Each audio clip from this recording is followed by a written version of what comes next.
Assalamualaikum warahmatullahi wabarakatuh. Halo, perkenalkan nama saya Silviana Falasifa, lahir di Jember 24 April 2005. Saat ini saya berusia 17 tahun dan saya merupakan anak kedua dari dua bersaudara.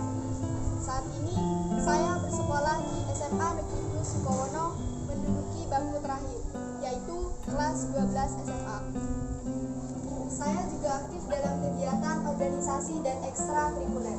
Saat ini, saya menjabat sebagai Ketua OSIS periode 2021-2022. Selain itu, saya juga aktif dalam kegiatan ekstrakurikuler Gerakan Pramuka, Ambalan Raden Rahmat dan Nyai Karimah SMA Negeri 2 Sukowono. Selain itu juga, saya tergabung dalam anggota Saka Wirakartika di bawah binaan TNI Angkatan Darat dan pernah mengikuti beberapa perkemahan, yaitu salah satunya di Kabupaten Malang, tingkat Korem 083 Baladika Jaya.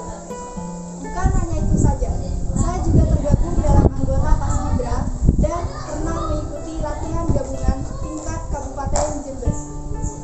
Tidak hanya terfokus pada kegiatan organisasi dan ekstrakurikuler, saya juga memainkan alat musik keyboard sebagai sarana untuk mengekspresikan diri dan menggambar doodle art.